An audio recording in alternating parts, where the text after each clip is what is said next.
இலக்கியத்துல இருந்து ராமனை காமிச்சாங்க, தசரதனை காமிச்சாங்க, பெரிய அதெல்லாம் இப்ப நம்ம ஒரு முடிவு பண்ண. அவங்க எல்லாம் இருந்தாங்க, போயிட்டாங்க. அவங்க காலத்துல அப்பா அம்மாவை மதிக்க முடிஞ்சிருக்கலாம், இல்ல அப்பா அம்மாவுக்கு பெருமை சேர்த்திருக்கலாம். இன்னைக்கு இருக்கிற பிரச்சனை என்ன, அதை எப்படி நாம எடுத்துக்கொள்வது? அப்புறம் ஆண்களுக்கு ஒரு சிறப்பு சொல்லுவாங்க. எப்படின்னா, இந்த ரிலிஜியஸ் ரிச்சுவல்ஸ் இருக்கு பாத்தீங்களா, அது ஆணை கொஞ்சம் உயர்வா வச்சிருக்கு. நான் இங்க இருக்கிற பெண்களை ஏதோ உங்களுக்காக நான் பேசுறேன்னு பொருள் அல்ல. பெண்ணே நீ வாழ்கன்னு என்னுடைய புஸ்தகம் ஒண்ணு வந்திருக்கு.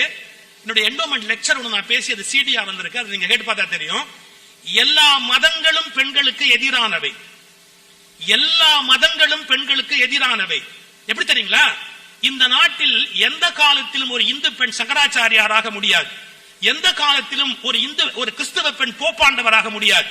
எந்த காலத்திலும் ஒரு இஸ்லாமிய பெண் இஸ்லாமிய மதத்தின் தலைவியாக முடியாது.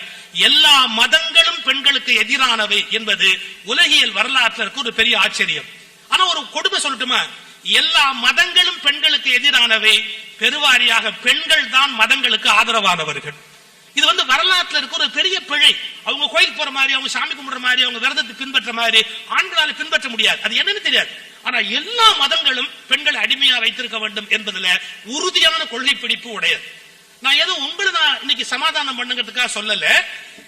ஓஷோ ஒரு பேச்சுல சொல்றார், இயற்கை ஒன்றுதான் பெண்களுக்கு ஆதரவானது. இந்த நாட்டில் நேச்சர் பெண்களுக்கு ஆதரவானது. பெண்கள் மீது இத்தனை வஞ்சனையை செலுத்திய பிறகும் பெண்கள் பழைத்திருப்பது என்பது இயற்கையின் தயவால் மட்டுமே நடந்து கொண்டிருக்கிறது. ஒட்டுமொத்த சமூகமும் மதமும் பெண்ணுக்கு எதிரானது. இதெல்லாம் பெண்கள் தரப்புல சிந்திக்க வேண்டிய கேள்வி. ஆனா விவாதத்துக்குரிய தலைப்பு மகனா மகளா அப்படிங்கிற ஒரு எல்லைக்குள்ள இருக்கு.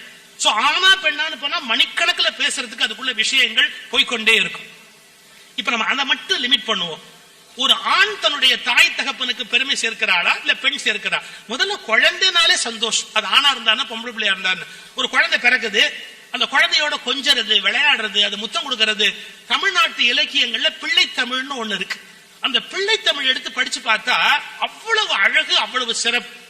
ஒரு புலவர் பாடுறாரு, திருச்செந்தூர் முருகனை பத்தி பாடுறாரு. அப்பா நீ முத்தம் கொடுறான்னு அந்த குழந்தைய பார்த்து கேட்கிறாரு. அதுக்கு எத்தனை அடமொழி போட்டு சொல்றாரு தெரியுங்களா? டே, கடல்ல முத்து விளையுது, அந்த முத்து பெரிய முத்து இல்ல. நெல்லுல முத்து விளையுது, அந்த முத்து பெரிய முத்து இல்ல. யானை தந்தத்துல முத்து விளையுது, அந்த முத்து பெரிய முத்து இல்ல.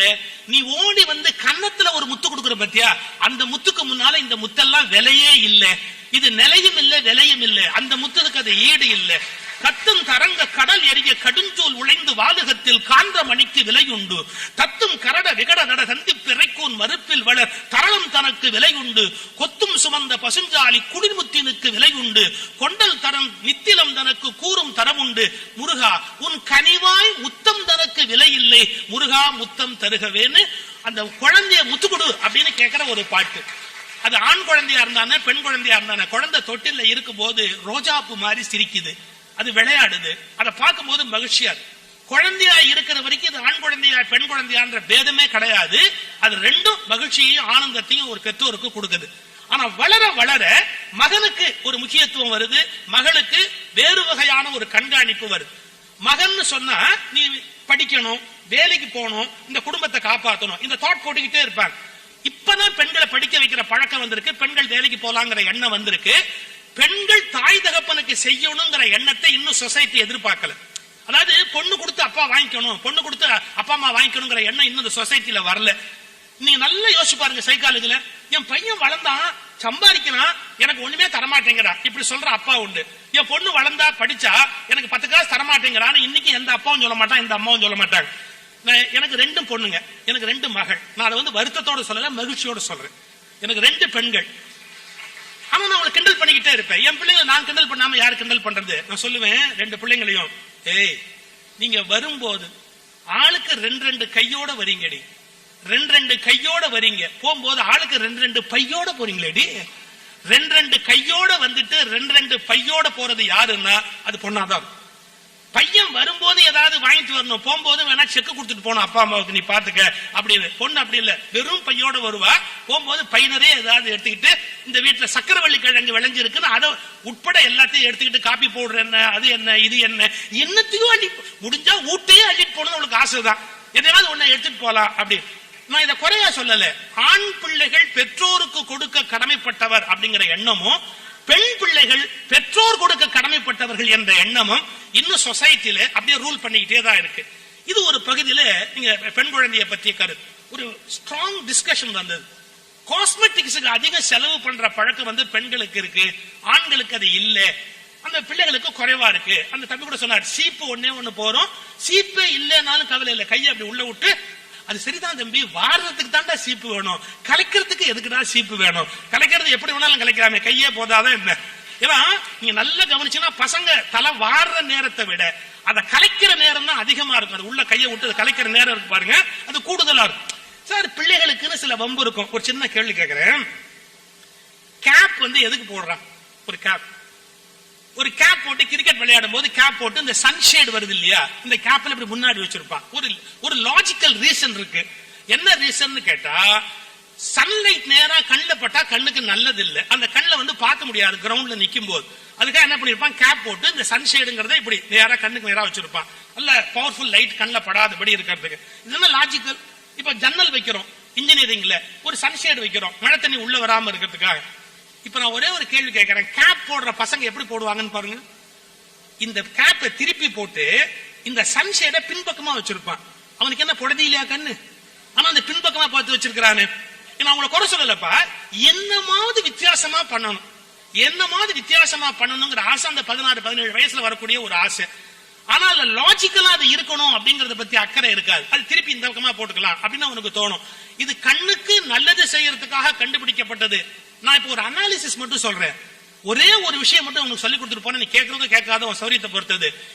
எவனோ செய்தான் என்பதற்காக எந்த மூடத்தனத்தையும் செய்யாது. நீ மூடத்தனம் செய்வதாக இருந்தாலும் சொந்தமாக செய்து தொலை. இன்னொருவன் செய்தான் என்பதற்காக எந்த மூடத்தனத்தையும் வாழ்வில் செய்யாது. இன்னொருவன் செய்தான் என்பதற்காக நல்ல விஷயத்தை விட்டு விடாது. நான் ஒரிஜினலா தான் ஏதாவது பண்ணுவேன், இன்னொருத்த பண்ற நல்ல காரியத்தை பண்ண மாட்டேன் அப்படின்னு சொல்லாது. அது நல்லதோ கெட்டதோ ஒரிஜினலா செய்யி, கூடுமான வரைக்கும் மற்றவங்க செய்யறது அப்படியே பின்பற்ற வேண்டிய கட்டாயம் இல்லை. ஒரிஜினலா திங்க் பண்றது நல்லது. சரி, நான் இப்ப அந்த டிஸ்கஷனுக்குள்ள போனேன். காஸ்மெட்டிக்ஸ் அப்படிங்கிறதுக்கு அதிகமா யாரு செலவு பண்றா அப்படின்னு நீங்க அந்த விஷயத்தை கொஞ்சம் சீரியஸா காதுல வாங்கணும். டிவி விளம்பரம் வருது இல்ல, என்னைக்காவது உட்காந்து டிவி விளம்பரத்தை எண்ணி பாருங்க. ஒரு 10 விளம்பரம் வந்தா 10 விளம்பரத்துல ஒரு 6 விளம்பரம் எதை குறி வச்சதுன்னு கேட்டா, இந்த ஸ்கின்னை செவப்பாக்குறத பத்திய விளம்பரம். பரு இல்லாம இருக்கிறது, ஸ்கின்னை செவப்பாக்குறது, முகத்தை அழகா வச்சுக்கிறது அப்படின்னு. என்னுடைய அந்த இன்ட்ரோடக்ஷன்ல கூட அந்த இதுல போட்டாங்க, ஸ்கிரீன்ல ஒண்ணு போட்டாங்க.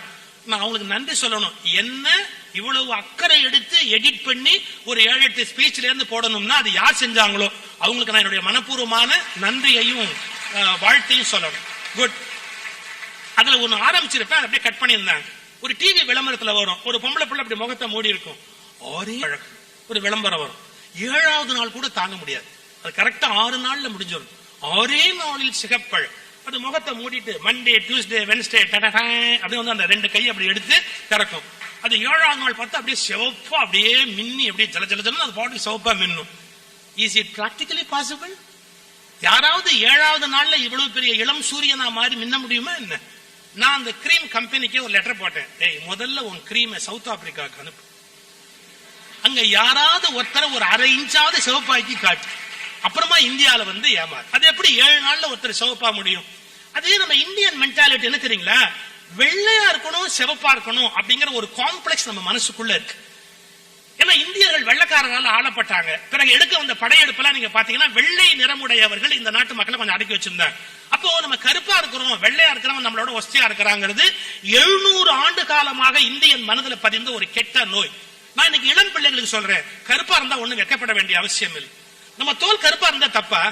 நம்ம தோல் கருப்பா இருந்தா என்ன அர்த்தம்? நம்ம பாட்டனும் பாட்டியும் கழனில வெயில்ல வெளிச்சத்துல உழைச்சவன் அர்த்தம். உழைச்சவன் பரம்பரைங்கிறது பெருமைப்பட வேண்டிய விஷயமே ஒழிய ஒரு நாள் வெக்கப்பட வேண்டிய விஷயம் இல்லையே. நான் வெள்ளையா இருக்க வேண்டாம்னு சொல்லல, வெள்ளையா இருக்கிறது அவங்க சமாச்சாரம். ஆனா கருப்பா இருக்கிறது ஒரு அவமானமா நினைக்க வேண்டிய அவசியமே இல்லையே. ஆனா ஒண்ணு, இவ்வளவு நாளா கருப்பு பணத்தை ரொம்ப பெருசா நினைச்சா அதையும் எப்படி வெள்ளையாக்கணுங்கிறத பத்தி இப்ப யோசிக்க ஆரம்பிச்சுட்டான். ஆனா கருப்பு என்பது தாழ்வான ஒரு நிறம் அல்ல, அது ஒரு அழகான நிறம், அது ஒரு கொண்டாடத்தக்க நிறம். அதையே நம்ம மக்கள் தாழ்வா நினைக்கிறாங்க எனக்கு தெரியல. சார், ஒரு டிவி விளம்பரத்துல நீ கருப்பா இருக்கிறவன் வெள்ளையா மாறலாம். ஒண்ணு இல்ல, கேரம் போர்டு விளையாடுறோம் இல்ல, கேரம் போர்டுல பாருங்க, வெள்ளைக்கு 2 பாயிண்ட், கருப்புக்கு 1 பாயிண்ட். அயோக்கியத்தனம் இல்லையா அது? கருப்பு என்ன பாவம் பண்ணிச்சு? கேரம் போர்டுல கருப்புக்கு 1 பாயிண்ட் வச்சிருக்கான், வெள்ளைக்கு 2 பாயிண்ட், சிவப்புக்கு 5 பாயிண்ட் வச்சிருக்கான். அது வெள்ளக்காரன் எப்படி வச்சான்னா, அவங்க குயின் சிவப்பா இருக்கிறாளாம், அதனால அதுக்கு 5 பாயிண்ட் தான். நடுவில் வைக்கிற அந்த சிவப்பு காயினுக்கு 5 பாயிண்ட் தான். அவங்க குயின் அவ்வளவு செக்கச்சவேல்னு இருக்கிறாளாம். நம்ம ஜனாதிபதியே கருப்பா தானே இருக்கிறாரு, அப்புறம் பேசாம மாத்திர வேண்டியது எல்லாத்தையும். நம்முடைய மைண்ட் பாருங்க, வெள்ளக்காரன் வெளியில போயிட்டான், ஆனா அடிமை புத்தி இன்னும் போல. வெள்ளை உயர்வு கருப்பு தாழ்வு என்று எண்ணுவது முட்டாள்தனத்தினுடைய உச்சக்கட்டம். நம்ம எப்படி படைக்கப்பட்டிருக்கிறோமோ அதுவே போதுமானது. என்னுடைய பேச்சுக்களை நான் ஒரு கருத்தை வலியுறுத்தி இருப்பேன். இந்த உலகத்தை ஜெயிப்பதற்கு நிறம் முக்கியம் அல்ல, இந்த உலகத்தை ஜெயிப்பதற்கு நிறம் முக்கியம் அல்ல. நீ எப்படி படைக்கப்பட்டாயோ அதுவே போதுமானது இந்த உலகத்தில் உலகத்தை ஜெயிப்பதற்கு. வெள்ளையாயிருந்து வெற்றி பெறலாம் என்பதை நேரு நிரூபித்தார். வெள்ளையாயிருந்து வெற்றி பெறலாம் என்பதை நேரு நிரூபித்தார். கருப்பாய் இருந்து வெல்ல முடியும் என்பதை காமராஜர் நிரூபித்தார். என்ன குறைஞ்சு போச்சு? சோ இந்த நிறத்துல மனசுல ஒரு வகையான ஒரு நோய் இருக்கு பாருங்க, கருப்புனா மட்டும் அப்படி. சோ பெண்களுடைய பட்ஜெட் நீங்க எடுத்துக்கிட்டீங்கன்னா தன்னை அழகா வச்சுக்கிறதுக்காக அவங்க அவ்வளவு செலவு பண்றாங்க அப்படின்னு. பட் அதுக்கு நீங்க ரீசன் தேடிக்கிட்டே போனா என்ன சொல்றாங்க, இப்படி தன்னை அழகா வச்சுக்கலன்னா ஆண்கள் பிரியமா இருக்கிறது இல்ல, கணவனுடைய மனசே அலப்பாயுது, அதனால தன்னை அழகா வச்சுக்க வேண்டிய கட்டாயத்துல இருக்கிறாங்க. இதெல்லாம் நம்ம சொல்ற ஆர்குமெண்ட்ஸ். ஆனா கடைசியா பார்த்தா ஒரு பெண்ணுக்கு தன் மனதில் வேறு வகையான மன வருத்தங்கள் இருப்பதால் தன்னை அழகுபடுத்திக் கொள்வதில் அதிக கவனம் செலுத்துகிறாள். வேறு வகையான மன வருத்தங்கள் எப்பவுமே அவ சப்ரஸ்ட். அவளுக்கு சுதந்திரம் கிடையாது. அவன் நினைக்கிற ட்ரெஸ் போட முடியாது, அவன் நினைக்கிற படிப்பு படிக்க முடியாது, வீட்டுல அவன் நினைக்கிற இடத்துல உட்கார முடியாது. வெளியில உட்கார்ந்து ஒரு பொண்ணு படிச்சுட்டு இருந்தா, ஏன் வெளியே நிக்கிற, உள்ள போய் படி, ஏன் அனாவசியமா இங்க நிக்கிற, ஏன் இதை படிக்கிற, நீ ஏன் இந்த மாதிரி ட்ரெஸ் பண்ற, 100 கேள்வி வரும்.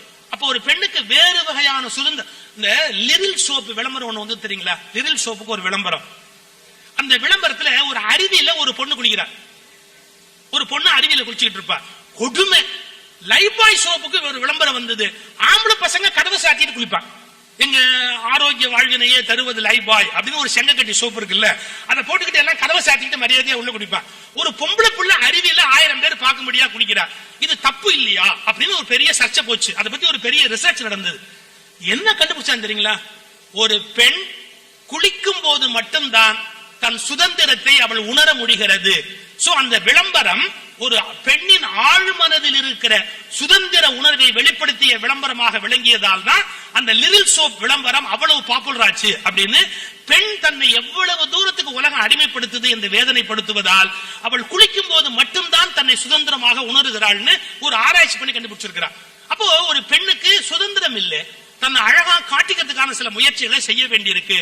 இதெல்லாம் அந்த காஸ்மெட்டிக் செலவு பண்றதுக்கான காரணம். அப்படி பெண்களை பத்தி குறையும் சொல்லலாம், நிறைய சொல்லலாம். ஆண்களை பத்தி குறையும் சொல்லலாம், நிறைய சொல்லலாம். நீங்க பேச்சுல நீங்க பாத்தீங்கன்னா இப்படி பாருங்களேன், 14 வயசு 15 வயசு பருவம் அடைஞ்ச உடனே பார்த்தா பொம்பளை பிள்ளைங்க நல்லா வக்கனே பேசுவாங்க. ஒரு விஷயத்தை கொடுத்தா மனப்பாடம் பண்ணி அழகா சொல்லுவாங்க, அவங்க அழகா பேசுவாங்க. இந்த பயலுக்கு 12 13 வயசு ஆயிட்டா பேச்சு வராது, கொஞ்சம் தத்தி மாதிரி பேசுவாங்க. அப்பா ஏதாவது கேட்டா பேசாம அப்படின்னு நிற்பான், ஒண்ணு பதில் சொல்ல மாட்டான். அவங்க அப்பாவுக்கு பற்றிட்டு வரும். கேட்கிறல்ல, பதில் சொல்ல மாட்டீங்களா நீங்க, சாயங்காலம் வருவியா வரமாட்டியா? சிங்கிள் சிலபல்ல தான் பதில் வரும், சென்டென்ஸ் எல்லாம் வராது. இல்ல வரமாட்டேன்னா சொல்லி தொலை, சோறு வச்சிருக்க மாட்டோம், உனக்கு தேவையில்லை இல்ல, அவ்வளவுதான். ஏன் அவன் கம்மியா பேசுறான்? எல்லாரும் என்ன தெரியுமா சொல்லுவாங்க, வீட்டுல சொல்லுவாங்கம்மா, தங்கச்சி நல்லா படிப்பா, அக்கா நல்லா படிப்பா, இந்த பையன் கொஞ்சம் சுமாரா படிப்பா. அப்ப அப்பா அம்மா எல்லாம் சொல்லுவாங்க, ஏய் அவ எப்படி படிக்கிறா பாரு, எப்படி மார்க் வாங்குறா பாரு, உனக்கு அதே பணத்தை கொட்டி அழுகுறனே, நீ என்ன மார்க் வாங்குற, ஏன்டா அப்படி படிக்கிறேன்? இப்ப நான் ஒரு செய்தி சொன்னா நீங்க ஆச்சரியப்படுவீங்க. ஆரம்பத்திலிருந்தே நம்முடைய கல்வி முறை பெண்களுக்கு சாதகமானது. ஆரம்பம் முதலே நம்முடைய கல்வி முறை பெண்களுக்கு சாதகமானது. வெள்ளைக்காரர்கள் வகுத்த கல்வி சுதந்திர சிந்தனைக்குரிய கல்வி அல்ல, அடிமைகளை தயாரிப்பதற்கான கல்வியாக இருந்ததால் அந்த கல்வி பெண்களுக்கு போய் பொருந்தியது போல ஆண்களுக்கு பொருந்தாதபடி ஒரு பெரிய சிக்கலை ஏற்படுத்தி வைத்து விட்டது. இன்னொன்னு சொல்லட்டுமா, ஸ்கூலே எப்படி நடத்தணும் தெரியுங்களா? இதுவும் ஓஷோ ஒரு இடத்துல பேசுறாரு, பசங்களுக்கு ஒரு இடத்துல உட்கார முடியாது, ஒரே இடத்துல 5 நிமிஷம் உட்காரு அப்படின்னா ஒரு பையன் உட்கார மாட்டான். பொம்பளை பிள்ளைய நீங்க சின்ன குழந்தையா இருக்கும் போது உட்காரு உட்காந்து வச்சுட்டு போனா திரும்பி வரைக்கும் அதே இடத்துல அப்படியே உட்கார்ந்துருக்கும். ஒரு பொம்மையை போட்டுட்டு ஒரு சாக்லேட்டை போட்டுட்டு அப்பா வர வரைக்கும் இங்கே உட்காரு அப்படின்னா 15 நிமிஷம் அப்படியே உட்கார்ந்துருக்கும். எங்க ஒரு பையனை ஒரு 2 நிமிஷம் உட்காந்து வைங்க, இங்க இருந்து அங்க ஓடுவான், அங்க ஓடுவான், எதையா தூக்குவான், எடுப்பான், உடப்பான், அது வரைக்கும் கீழே இறங்குவான். ஒரு ஆணோட இயல்பு, அவனுக்குள்ள ஹார்மோன்ஸ் அந்த இயல்பு எப்படின்னு கேட்டா ஓடணும், ஆடணும், துள்ளணும், எங்கேயோ இருக்கணும். பெண்களுக்கு அப்படி இல்லை, அமைதியா இருப்பதற்கான அந்த அமைப்பு, அந்த கெமிஸ்ட்ரி ஒர்க் அவுட் ஆகுங்க உட்கார்ந்து இருக்கிறாங்க. இப்ப பள்ளிக்கூடமே எப்படி தெரியுமா இருக்கணும்? ஆண்களுக்கு, என் வார்த்தை இல்ல, ஓஷோடைய வார்த்தை, ஆண் பிள்ளைகளுக்கு பாடம் சொல்லி தருவதானால் ஆசிரியர் உடன் ஓடுபவராக இருக்க வேண்டும். பெண் பிள்ளைகளுக்கு வேண்டுமானால் உட்கார்ந்து பாடம் சொல்லுகிற ஆசிரியர்கள் போதுமானவர்கள், ஆண்களுக்கு உடன் ஓடுகிற ஆசிரியர்கள் தான் பாடம் சொல்லி கொடுக்க வேண்டும். ஏன்னா அவன் அப்படியே நீங்க வளர்க்கணும் அப்படின்னா அவனுக்கு ஏற்ற மாதிரி பாடம் சொல்லி கொடுக்கணும். அதை விட ரெண்டாவது, நீங்க எல்லாமே மெடிக்கல் படிச்சவங்க, லாங்குவேஜ் ஏரியான்னு மூளையில ஒண்ணு இருக்கு. இந்த லாங்குவேஜ் ஏரியாங்கிற மொழி மையம் பெண்களுக்கு கூடுதலா இருக்கு, ஆண்களுக்கு அந்த லாங்குவேஜ் ஏரியா கம்மி. அந்த லாங்குவேஜ் ஏரியா கம்மிங்கிறது பெரிய பிரச்சனை இல்ல. அந்த டீனேஜ்ல அவனுக்குள்ள அந்த ஹார்மோன் சுரக்க ஆரம்பிச்சோன்னா என்ன ஆகும்னா அந்த மொழி மையம் இன்னும் சுருங்கி போயிடும். அப்ப மொழி மையம் இன்னும் சுருங்கின உடனே அவனால பேச முடியாது, அப்பாட்ட பேச பிடிக்காது, அப்பா அம்மாட்ட பேச பிடிக்காது, அப்படி எடுத்தறிஞ்ச மாதிரி பேசுவான்.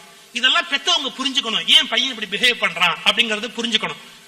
சோ ஒரு ஆணினுடைய வளர்ப்பு முறையில சில வித்தியாசம் இருக்கு, ஒரு பெண்ணினுடைய வளர்ப்பு முறையில ஒரு வித்தியாசம் இருக்கு, ஒரு ஆணோட பிஹேவியர்ல வித்தியாசம் இருக்கு, ஒரு பெண்ணோட பிஹேவியர்ல வித்தியாசம் இருக்கு. அப்ப நான் எப்படி தீர்ப்புன்னு ஒண்ணு சொல்றது? இவங்க வேற மாதிரி, அவங்க தீர மாதிரி, இவங்க அவங்க வேற மாதிரி சொல்லிட்டு போனா இதுக்கு 2 மணி நேரம் உட்காந்து கழித்துறதுக்கு வேணுமே. இப்படி சொல்றேன், இந்த தலைப்பையே நான் வேற மாதிரி பாக்குறேன், ஏன்னா இவங்க வேற மாதிரி பாத்துட்டாங்க. இப்ப இவங்க பார்த்த மாதிரியே நான் பாக்குறதா இருந்தா நான் ஏன் அங்க நடுவில் உட்காரணும்? மகனா மகளா? இவங்க பார்த்த ஆங்கிள் என்ன? பெற்றோருக்கு பெருமை சேர்ப்பது யாரு, மகனா மகளார்? இப்ப நான் தலைப்பையே கம்ப்ளீட்டா வேற மாதிரி பாக்குறேன். அதே மகனோ மகளோ பெற்றோருக்கு பெருமை சேர்க்கணும். பெற்றோர்களே பெருமை உள்ளவங்களா இருக்க மாட்டாங்களா? அவங்களே அவங்க பெருமைக்கு உரிய விஷயத்தை பண்ணிக்க மாட்டாங்களா? மகன் மூலமா தான் பெருமை அடையணும், மகன் மூலமா தான் பெருமை அடையணும் தலையெழுத்தா? பெற்றோர்கள் பெற்றோர்களா இருந்தாலே பெருமை இல்லையா? இப்ப நான் சொல்ல போற வார்த்தை ரொம்ப கஷ்டம். ஒரு டிவி விளம்பரம் வருது, அர்ஜுனோட அம்மா யாரு? என்னங்க அந்த விளம்பரம்? அந்த அர்ஜுன் ஃபர்ஸ்ட் ரேங்க் வாங்குவான், கப்பு வாங்குவான், மெடல் வாங்குவான், அவனுக்கு அம்மாவா இருக்கிறது பெரிய விஷயம். நான் ஒரு கேள்வி கேட்கட்டுமா? இந்த பெண் சிறந்த பிள்ளையின் அம்மாவே ஒழிய சிறந்த அம்மா இல்லை. இந்த பெண் சிறந்த பிள்ளையின் அம்மாவே ஒழிய சிறந்த அம்மா இல்லை. யார் சிறந்த அம்மா என்ன தெரியுங்களா? Medically physically challenge, mentally retarded child இருக்கு இல்லையா, ஆட்டிசம் பாதிக்கப்பட்ட குழந்தை இருக்கு பாத்தீங்களா, அதை தன் வாழ்நாள் முழுவதும் எந்த பெண் பார்க்கிறாளோ அவள் தான் சிறந்த தாயை ஒழிய இவள் சிறந்த பிள்ளையின் தாய். இன்னைக்கு சமூகத்தில் என்ன தெரியுமா நோய்? சொசைட்டி முழுக்க என்ன தெரியுமா வியாதி? எல்லா பெற்றோர்களும் சிறந்த பிள்ளைகளின் தாயாக இருக்க ஆசைப்படுகிறார்களே ஒழிய சிறந்த பெற்றோராக இருப்பதை பற்றி பெற்றோர்கள் கவலைப்படுவதே இல்லை. நான் எப்படி நல்ல பெற்றோரா இருக்கலாம்? இப்ப சொல்றேன், என் புள்ள மக்கா இருந்தாலும், என் பிள்ளை மடையனா இருந்தாலும், என் பிள்ளை குருடா இருந்தாலும், நொண்டியா இருந்தாலும், என் பிள்ளை எப்படி இருந்தாலும் எந்த பெற்றோர் அன்பு காட்டுகிறார்களோ அவர்கள் தான் சிறந்த பெற்றோர்களாக இருக்க முடியுமே ஒழிய இப்படியெல்லாம் இருக்கிற மகனை பெற்றதால் மட்டுமே பெருமை அடைவேன் என்று சொன்னால் அவர்கள் சிறந்த பெற்றோராக இருக்க முடியாது. அப்ப பெற்றோருக்கு பெருமை சேர்ப்பது யார்? அதுக்கு ஒரு உரைக்கல் இருக்கு. பெற்றோருக்கு பெருமை சேர்ப்பது பெற்றோரின் இயல்பே ஒழிய மகன் மகள் என்கிற கருத்துக்கு இடமில்லை. இப்ப நீங்க மெடிக்கல் படிக்கிறீங்க, உங்களுக்கு சொல்லிக் கொடுத்த சிலபஸ் மட்டுமே படிப்பீங்க, உங்களை தாண்டி நிறைய விஷயம் இருக்கு, அதை படிங்க. திருமந்திரம்னு ஒரு நூல் இருக்கு. அந்த திருமந்திரத்துல பேரண்டிங் பத்தி ஒருத்தர் பாடி இருக்கிறார், இந்த ஊர் சித்தர் பாடி இருக்கிறார். என்ன பாடி இருக்கார் தெரியுங்களா? பெற்றோராகிற தருணத்தில் உடலும் மனமும் எப்படி இருந்தது என்பதை பொறுத்துதான் பெற்றோர்கள் பெறுகிற பிள்ளைகள் உடலும் மனமும் ஆரோக்கியமாக சிறப்பாக அமைகிறது. ஒரு பியூட்டிஃபுல் தியரி வைக்கிறார் அவர் திருமந்திரத்துல. 490 இருந்து 500 வரைக்கும் வர பாட்டு எடுத்து படிச்சு பாத்தீங்கன்னா உங்க சிலபஸ்க்குள்ள அது வராது. அவர் என்ன எழுதுறாரு தெரியுங்களா? சில வீட்டுல ஊமையான குழந்தை பிறக்குதே ஏன், சில வீட்டுல செவிடான குழந்தை பிறக்குதே ஏன்? அவர் சொல்றாரு, தாயும் தகப்பனும் ஒருவரோடு ஒருவர் தாய் தகப்பனாய் சந்திக்கிற கணத்தில் யாருடைய உடம்பில் மலம் போன்ற குற்றங்கள் மிகுதியாக இருக்கிறதோ அவர்கள் பெறுகிற பிள்ளைகள் மந்தமாய் ஊமையாய் உடுப்பு குறைபாடு உடையவர்களாக பிறக்கிறார்கள். சோ அவங்க தன்னை எக்யூப் பண்ணி உடல் ஆரோக்கியம் உடையவர்களாக, மனோபலம் உடையவர்களாக, நல்ல பழக்க வழக்கங்கள் உள்ளவர்களாக, சிறந்த குணங்கள் உள்ளவர்களாக பெற்றோர்கள் இருந்து அவர்கள் அந்த கருவை இந்த உலகத்தில் கொண்டு வந்தால் அந்த பிள்ளைகள் ஒளியுடையவராக இருப்பார்கள். இதை வச்சு நான் பேரண்ட்ஸுக்கு சொல்வேன், இந்த உலகத்தில் தவறு நிகழ்ந்து விட்டால் எந்த பிள்ளையையும் நீங்கள் குறை சொல்ல முடியாது. தவறான பெற்றோர்கள் பெற்ற பிள்ளைகள் தான் தவறாக இருக்கிறார்களே ஒழிய தவறான பிள்ளைகள் தானாய் வந்து பிறப்பதில்லை. இந்த உலகத்தில் தவறான பெற்றோர்கள் தவறான பிள்ளைகளை பெறுகிறார்களே ஒழிய தவறான பிள்ளைகள் தானாக வந்து பிறப்பதில்லை. அது ஒரு பெரிய கணக்கே சொல்றாரு சார். அந்த கணக்கை நீங்க படிக்கணும். அதாவது எப்படி எதனால பெற்றோர் ஆகிற போது அந்த குழந்தை மாறுது அப்படின்னு ஒரு கணக்கு சொல்றாரு. இந்த கணக்கு வரும்போது அந்த குழந்தையுடைய புத்தி போயிடும், அந்த குழந்தையோட அறிவு போயிடும், இந்த குழந்தையோட ஆயுள் போயிடும். இது வெறும் மூட நம்பிக்கை அல்ல. அவர் ஒரு கணக்கு சொல்றார். சித்தராக இருந்து கொண்டு திருமூலர் ஒரு கணக்கு சொல்றார். இதையெல்லாம் நீங்க எடுத்து படிக்கணும். இப்ப இதை மைய வைத்துக் கொண்டு நான் தீர்ப்பு சொல்வதா இருந்தா, பெற்றோர் பெருமை பெறுவதற்கு காரணம் அவர்கள் பெற்றோரான நிலையில் அவர்களுக்கு இருந்த தகுதியை ஒழிய பெற்றோருக்கு பெருமை சேர்ப்பது மகனும் அல்ல மகளும் அல்ல. பெற்றோரின் தகுதிதான் பெற்றோருக்கு பெருமை சேர்க்கிறது. எனவே தகுதியுடைய பெற்றோர்கள் உருவாக வேண்டும். அதுவே நமக்கு தேவையானது என்பதை தீர்ப்பாக சொல்லி இருவரும் நன்றாக பேசினீர்கள். வாழ்க. நன்றி.